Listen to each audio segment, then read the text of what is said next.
to the 50th anniversary of our center. I want to share with you something kind of exciting. It's literally a coaster from Maikai. And on the back of this coaster was the result of a meal with Bob Graham and John DeGrove in 1972. And on the back of the coaster, they sketched out the Center for Urban and Environmental Studies, and they have Dr. DeGrove as the director, and then a staff and org chart underneath of this.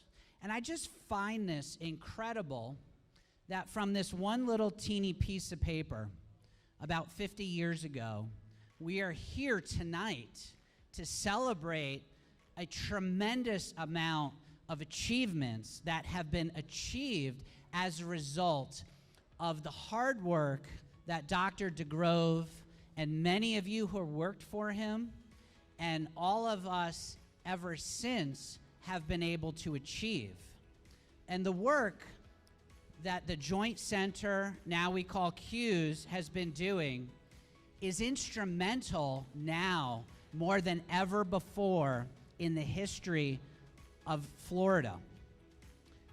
Harvey Oyer, who many of you know, was telling Raphael and I recently at a Cub Scout camp out, I believe, that there is more building construction going on right now than the history of West Palm Beach. And the amount of design, the architectural integrity of the architects and the firms moving here is unprecedented.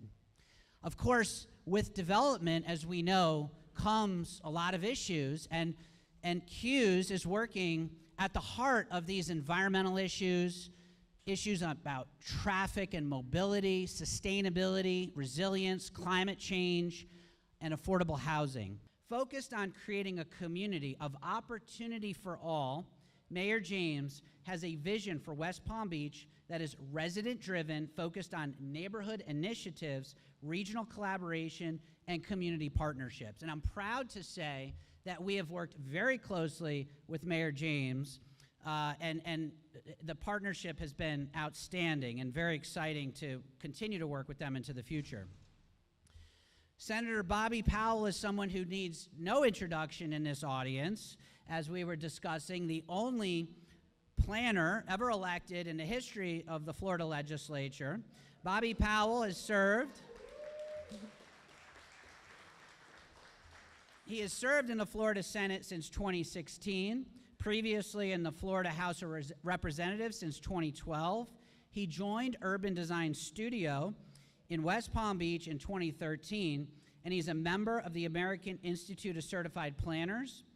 In 2018, Bobby Powell was honored by the Florida chapter of the American Planning Association as Legislator of the Year.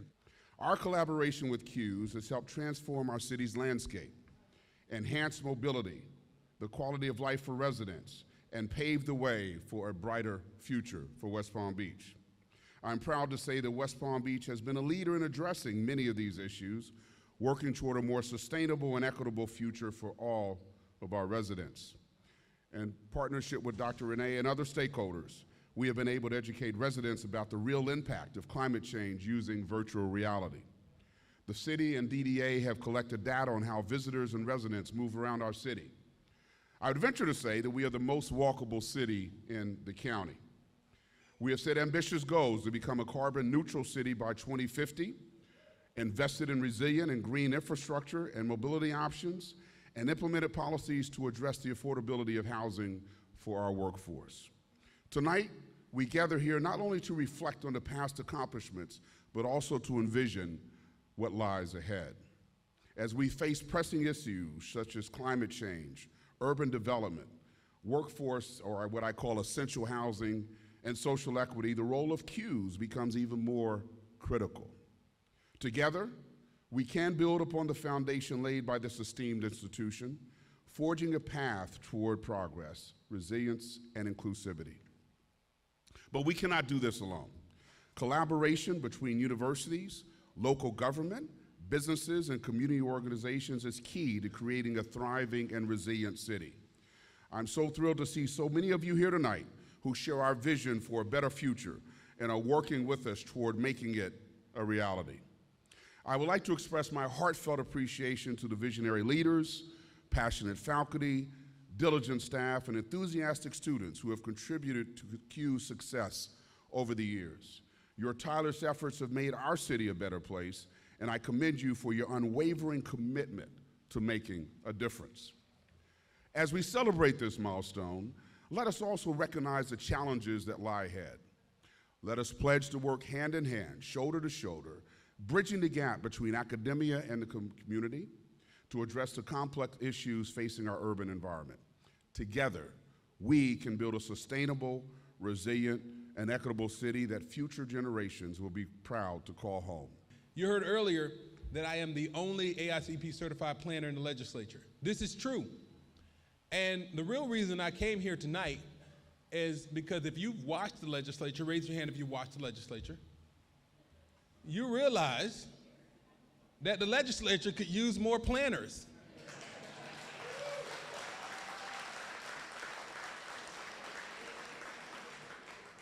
So as Lentzy and Tyler from Urban Design know, I'm not really here just to talk to you all. I'm also here on a recruitment trip. So get ready. I'm trying to bring more good people into the legislature, but more good people into politics, because planners have the opportunities to deal with health, the environment, transportation, sea level rise. Like I just saw the kind people to show me the virtual reality, which was a little bit scary. I tried to swim, but I was going nowhere. And Marco, good to see you here too. And some of the things that we're dealing with. I'm excited. I remain excited and cautiously optimistic about the future. I can tell you the main goal of a planner is to serve the public interest. And in this position, as we continue to move forward, that is what I will work to do. I'll continue to work on your behalf. And thank you for having me here tonight. Ryan Britton's here. Ryan and I work together in Tallahassee, Ryan from FAU, to do the number one thing we have to do in Tallahassee. Anybody know what that is? Pass a budget. And for FAU, we've gotten a lot of dollars in the budget year after year.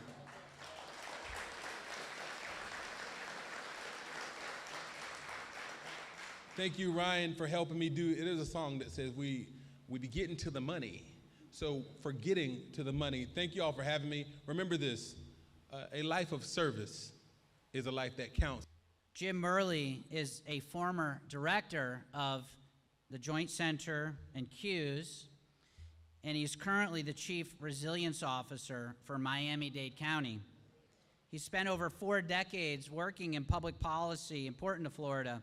He was the founding executive director of the 1,000 Friends of Florida, which is a statewide nonprofit organization that's focused on sound community planning and protection of natural resources. Jim has a very important job because Miami-Dade County is at the front lines of climate change and sea level rise. And Jim is a national expert on these topics and working to put millions of dollars and public policy decisions on how to protect one of the most important metropolitan cities in the United States. Jim Murley. I want to start with Joint Center for environmental and urban problems. So why the Joint Center? Why? FAU was here first, and later came Florida International University. John DeGrove and Governor Graham fought like hell to keep the second state university from coming to Miami. They knew that in the competition that goes on for dollars, 2 state universities they're going to make it, and that evidence of that today. But the University of South Florida was supposed to be in South Florida, and it was in Tampa. That happened before FAU and before FIU. So this long battle that the senator and governor and John struggled, and they, that night in the bar, they said, okay, we didn't win those first battles. We'll just take care of this by joining FIU and FAU in the Joint Center. That's literally how the combination came together of two state universities and two leaders of the time and have left us great legacies, how the Joint Center got its beginning. That's what I worry about in Florida now, is who's thinking about the future. But that's why the Joint Center was created, to create that place between two great universities. And they were, what, both of them were on two former World War II Air Force bases, you know, in buildings that still were Air Force buildings. So there was a long way to go to where they are today. But that was the foundation of that. So I first met John, because my first job was at the South Florida Regional Planning Council, just short of the 50 years here, 1974. And I came from Washington, D.C. To be there at the council, and John was at the Joint Center, just up the road, and he was infusing everybody that was going on with the new legislation that had passed in 1972. It's hard to remember that word, development of regional impact. But that's literally the way Western Palm Beach County, Western Broward County, Western Miami-Dade County, they developed because of that new law that had passed and the kind of foresight that Governor Graham. So those laws were a function of that forward thinking of those two individuals and others that laid the groundwork for other laws that are going to come. John was dragged up, right? Mr. O'Connor, dragged up from his position in FAU to become, at the Joint Center, to become the Florida Department of Community Affairs Secretary in the second four-year term of Governor Graham. And in that term, and in a period of time between 83, 84, 86, that great body of growth management laws passed. Those are not perfect laws, right? Those are the best people could do at the time with the best ideas that we had. And they ended up to be sound in many ways, but in other ways they fell victim to other agendas. 1,000 Friends of Florida was really a dream of Nathaniel Reed, who lived just up the road, John DeGrove, Governor Graham, and Phil Lewis. If some of you guys from West Palm Beach knew the former Senator Phil Lewis. They saw the need to have a private organization that monitored what was happening with those laws, and they saw 1,000 Friends of Oregon, and that was the model they used to create 1,000 Friends. The Abacoa Institute is a product of a gift made by the MacArthur Foundation to the university after they had decided to take a farm field that John D. MacArthur owned, which is what Abacoa is today, and through working with planners and others from the community, planned literally the community of Abacoa, bringing policies and architectural ideas that some grew out of new urbanism, but others, it was a combination of things. And they dedicated the land for the MacArthur campus and put the endowment in place so that the Joint Center would have that research position there. So that, and the MacArthur Foundation also put the center into a pathway of working regionally, reinforcing the connections between the Treasure Coast region all the way down to Key West.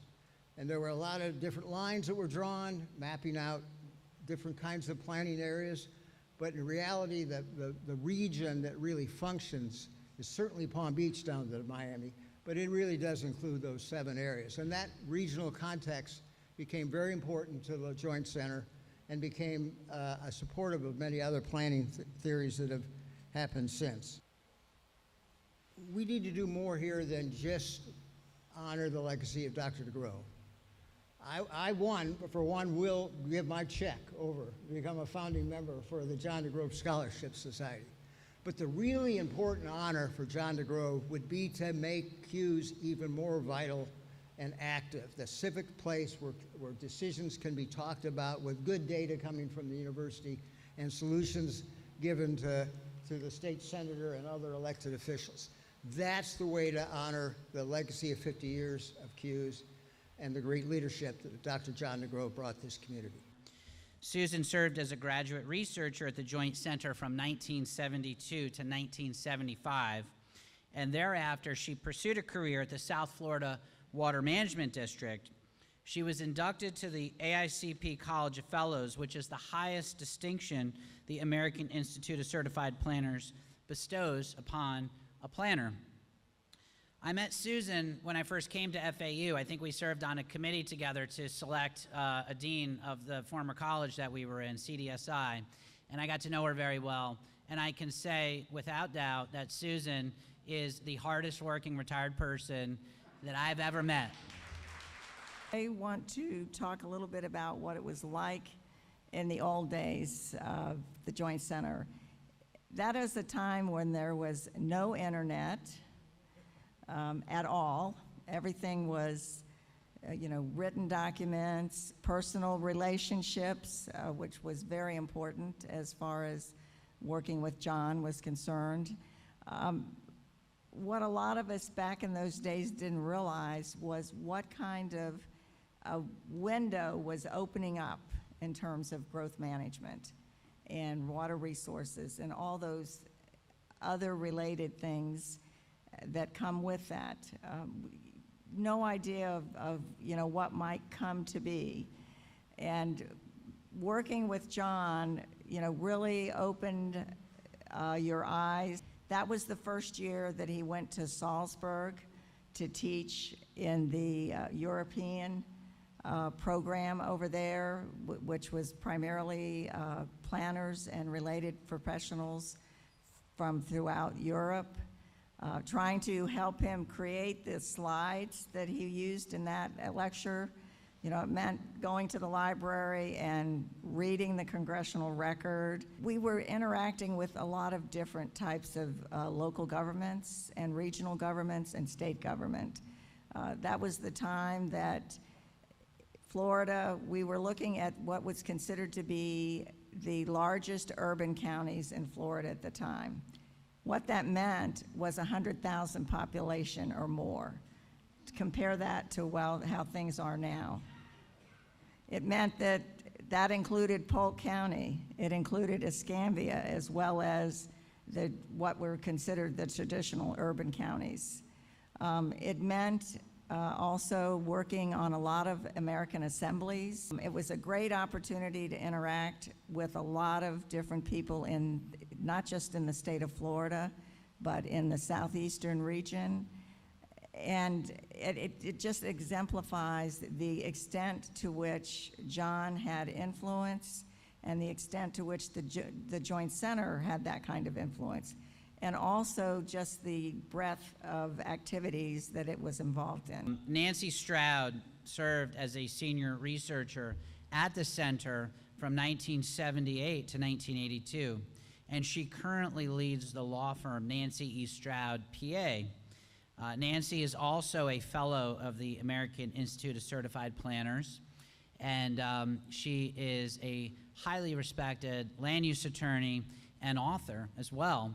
And I'm delighted to have a few minutes to talk about the launch of an effort to create the John M. DeGrove Endowed Scholarship at FAU.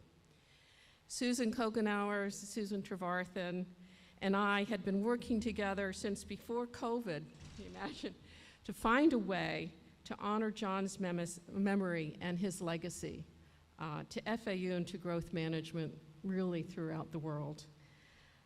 We were joined by Jesse Saginaw last year as a planning committee, and we settled on the idea of a scholarship fund housed at the FAU Foundation to fund at least one annual scholarship to a student in the Department of Urban and Regional Planning. So the foundation coordinated with us and created a GoFundMe page. You can find out more about that from the flyers available here tonight. Here's one of them at the desk in the lobby. Our immediate goal is to raise $30,000. And I want to thank the 5 persons who stepped out with me as founding members to contribute $1,000 each year to get this started. Susan Coughanour, Henry Bittaker, Susan Trevarthen, and Tom Baird all have pledged, as well as has John Renne, to contribute $1,000 to the next 4 years as well. What a great way to honor John DeGrove and the legacy that he left us as students, as colleagues, as beneficiaries of the system that he helped to establish to create a more functional and beautiful community. Thank you. Raphael is a two-time graduate from FAU. The first time in 1995 and the second time in 2002, he earned his Master's of Urban and Regional Planning degree with tuition provided by his Environmental Growth Management Fellowship at the Joint Center. Raphael was honored as a distinguished alumnus in 2019 of FAU, and he currently serves as the Executive Director of the Downtown Development Authority of West Palm Beach. Some of you may not even know it, but so many of you in here have inspired me and informed me and helped me grow as a professional, and I want to say thank you. I also, Dr. Renne, my neighbor and friend, want to recognize the incredible impact you have had in bringing the CUES Center to the community so tangibly and so visibly, and you know, even right here in downtown West Palm Beach, the visibility and the impact of the program is truly impressive and in a short period of time, so you should feel very proud of what you've been able to do. Let's give him a hand.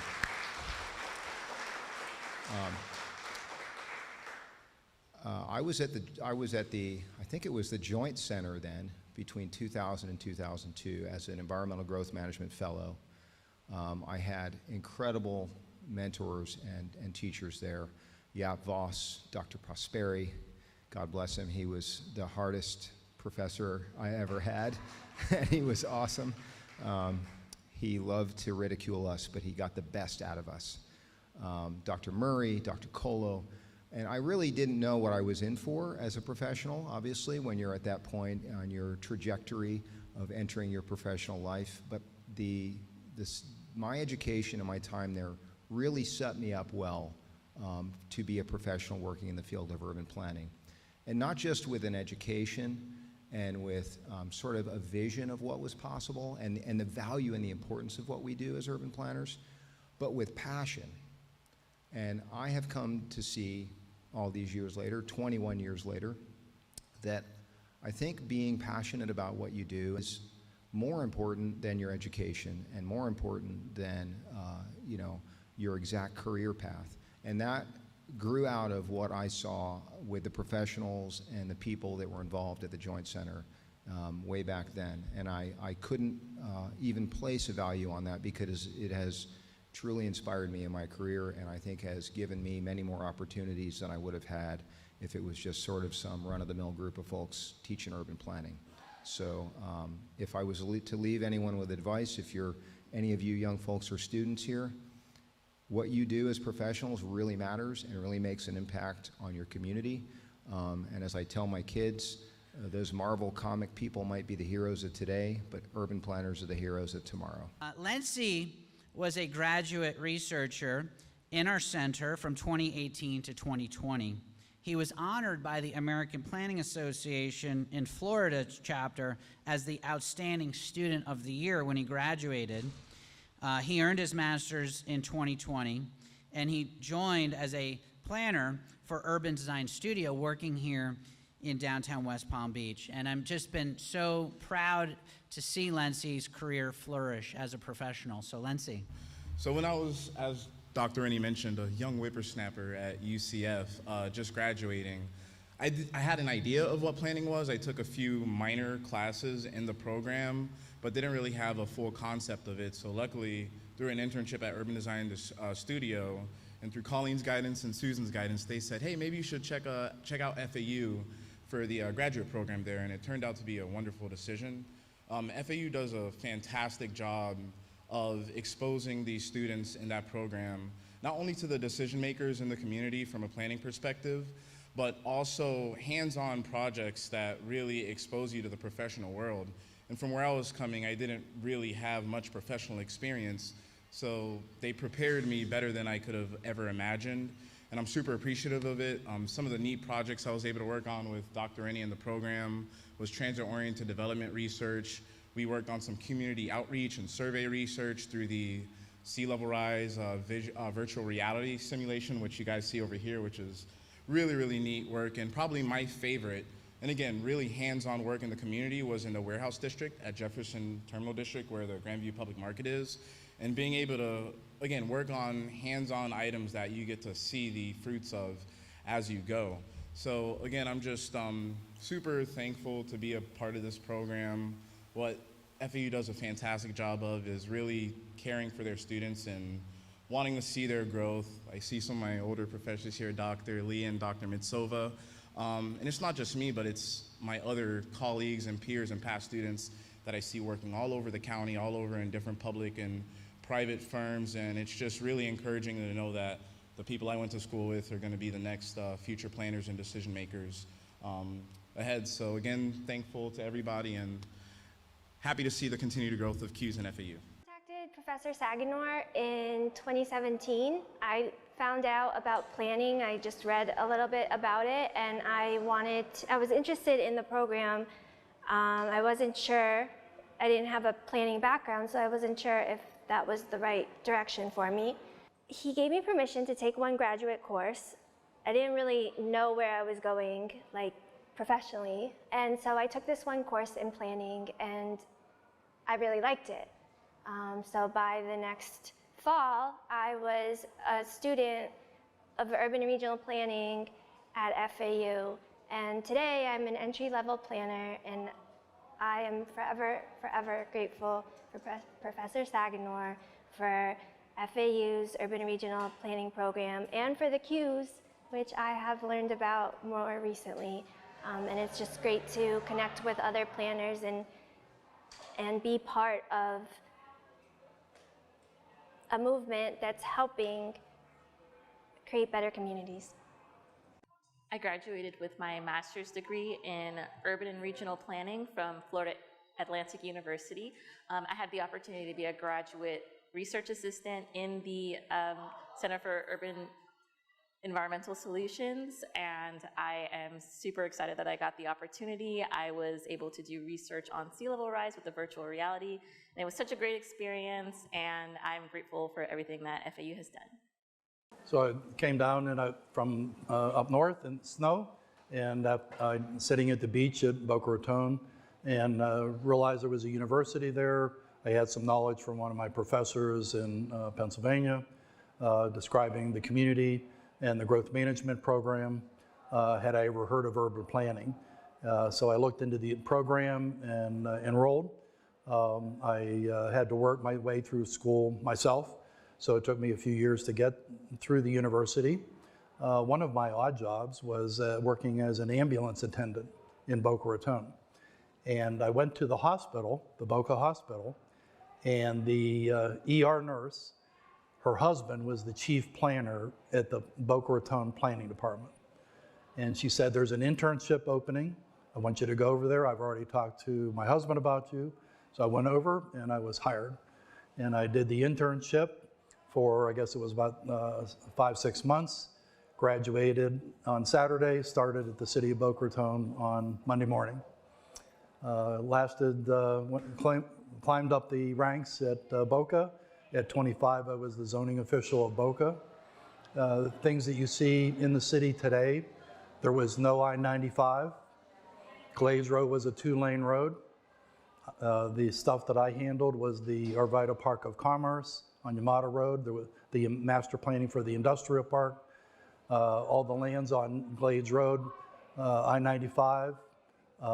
So it was very interesting for a young man to get that kind of early education.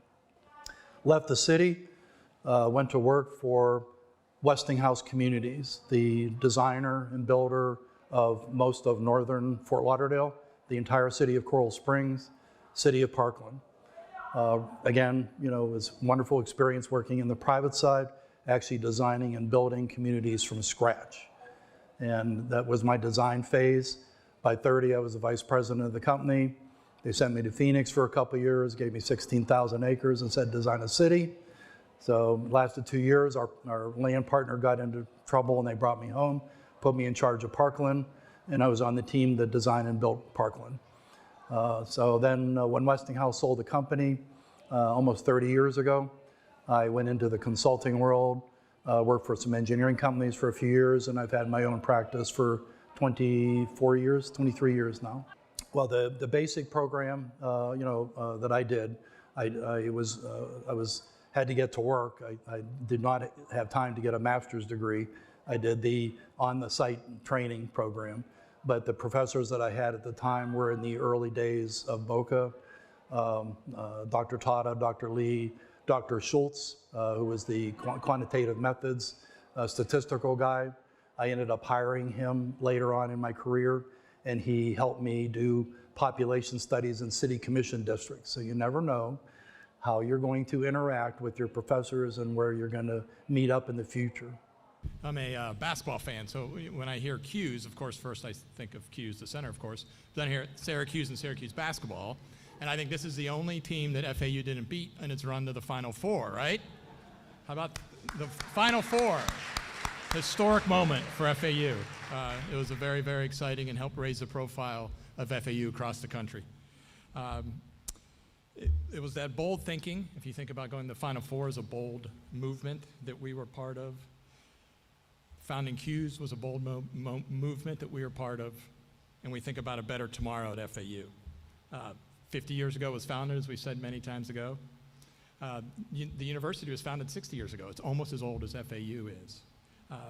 I do want to send a special thank you to the MacArthur Foundation. I know it was touched on a few times, for their donation of the $2 million that was matched by the state that really provided some of the additional funding. And it's really unique at a state institution like FAU. Philanthropy plays a huge part in our history and our future. That gift that helped CUES was based on because the MacArthur families was stated donated the land that the Jupiter campus became. The fact that we have the Wilkes Honors College at the Jupiter campus came from a gift from the Wilkes family, a $10 million gift that helped create the Honors College. We can go on and on about the impact of philanthropy at FAU. And it really started when we were founded 60 years ago. As planners, I think you would appreciate this, the state said, okay, you can start a university, but they did not give any money for planning or design of the campus. So, kind of ironic. So the city, the leaders of the city, the state told them they had to raise $100,000 before you can really open the doors. So obviously no alums, we weren't a college, we weren't a university then. So the city rallied and raised $300,000 when they were supposed to raise $100,000, and that's what really started FAU. So it was founded on philanthropy, and that has continued through today. In about, December 6th of 2022, so what is that, 6 months ago, we launched a fundraising campaign, the first comprehensive fundraising campaign in 20 years at FAU, called Transcend Tomorrow, and we have a bold goal of raising $600 million for Florida Atlantic University. There's 3 priorities of that, and all of them have been touched on here today. One is, it always starts with our students, so scholarships. So the John DeGrove Scholarship will be part of that initiative to help raise money for our students. Second is health. Again, I think that's been talked a lot about here, that the way that planning the most walkable cities, that's better for your health. And the last one is really why we're here tonight, is the environment. So that is the 3rd pillar of our campaign. FAU, its history, its legacy, CUES' legacy, we're really investing in the environment and all the work here and the work of Dean Forbes. And now I have the pleasure of introducing Dean Forbes. She joined FAU as the Dean of the college, the Charles E. Schmidt College of Science in August of 2022, and she's a coastal oceanographer by training, and her research is in the field of environmental and risk assessment, and I had the honor of being part of her, the interview process for the search, when we were searching for the Dean. As soon as she left my office, I called the provost and said, stop the search. We found our Dean, because she is awesome. So, Dean Forbes. We are a prime location to study the environment and its intersection with urban areas. With the Atlantic Ocean, Everglades, and numerous freshwater ecosystems all converging in the largest metropolitan area in the state. We are on the front lines of grappling with impacts of climate change on our habitats, sea level rise and flooding in our cities and neighborhoods, anthropogenic effects from a growing human population encroaching on wild areas, just to name a few. These environmental challenges pose a threat to our ability to safely live and thrive in this region. And not only does the environment impact human health, in South Florida, the environment is key to our economy. Tourists want to visit, people want to live here because of the beauty and uniqueness of our natural ecosystems. Understanding and addressing environmental and urban issues are essential for maintaining and even growing economic opportunities in this part of the state, which is one of the many reasons why our research and academic programs are so important. It's thanks to the powerful research and academics from the Schmidt College of Science and highly active research centers such as CUES that we can ensure our communities remain resilient in the face of climate change and the many related risks. The College of Science is one of the largest and most diverse colleges at Florida Atlantic, with academic and research opportunities available to our students on the Davie, Jupiter, Boca Raton campuses, as well as in the Harbor Branch Oceanographic Institute in Fort Pierce. We have 8 departments and over 41 degree programs with a research portfolio that extends from computational neuroscience to natural products chemistry to astrophysics to cybersecurity to urban planning and much, much more. All of these areas uniquely position the college to engage in multidisciplinary studies, and CUES is the embodiment of this, with collaborations not only with multiple departments in our college, but also with the College of Business, College of Nursing, College of Engineering, College of Medicine, and the School of Architecture. The multidisciplinary and team-based approaches that CUES embraces are key to solving some of society's most complex challenges. And I appreciate the outstanding alumni speakers this evening who exemplify one of the core missions of the college, preparing students with high demand and critical scientific skills. The premier planning programs offered in the Department of Urban and Regional Planning and expert faculty within the department are graduating the next generation of planning professionals, policymakers, and leaders who will truly shape our future. On a related theme, I have some exciting news to share with this group. This fall, we are launching a brand new School of Environmental, Coastal, and Ocean Sustainability, or ECOS for short. Yes, let's clap for ECOS. ECOS is a partnership between the Charles E. Schmidt College of Science and Harbor Branch Oceanographic Institute. CUES is a prominent research center that will be a key component of ECOS moving forward. Our vision is to become a leading nexus of environmental education, research, and community engagement across public, private, and nonprofit sectors. We aim to create a resilient future that prepares for and lessens anthropogenic impacts on South Florida ecosystems and human communities. Our goal is to enhance opportunities and bring forth the collective environmental capabilities of FAU and beyond. ECOS will serve as a hub for numerous academic offerings and interdisciplinary research areas related to the environment, so stay tuned. Investing in research, teaching, and community engagement related to the environment is a top priority for the College of Science. We're prepared to invest our resources in moving this important work forward, and we hope you will join us in this collective effort. To wrap up my remarks, I just want to say that we could not be prouder of John and his team at CUES for continuing to lead the way with this long-standing center. CUES is forging the path that will lead to a more resilient future, and its contributions are especially impactful for us in South Florida. We came here tonight for a few reasons: to commemorate the past, to enjoy each other's company with food and drink, and to think about the future. And we heard from Nancy and others about the DeGrove Scholarship Fund. When I learned about it, I said, I want to commit to this. I'm going to commit $5,000, over $1,000 a year for the next 5 years. And we ask a lot of you, if you can do that, to also please support that. Now at FAU, we have the distinction of being one of the most affordable urban planning programs in the United States, if you're a state resident. And my vision for the future, and the step that we're taking here tonight is the first step in that, raising $30,000, then hopefully $50,000, then hopefully $100,000. But if we can, over the next few years, raise about $2.5 to $3 million, we could probably announce that we're the first tuition-free urban planning program in the United States, and thereby attracting the best students to come study in our Department of Urban Regional Planning and have fellowships at CUES like all of you had. So while I encourage you all to make a donation tonight, and that, again, that donation doesn't have to just be a one-time donation, I mostly encourage you to go out and to talk to others and to tell them about what we're doing.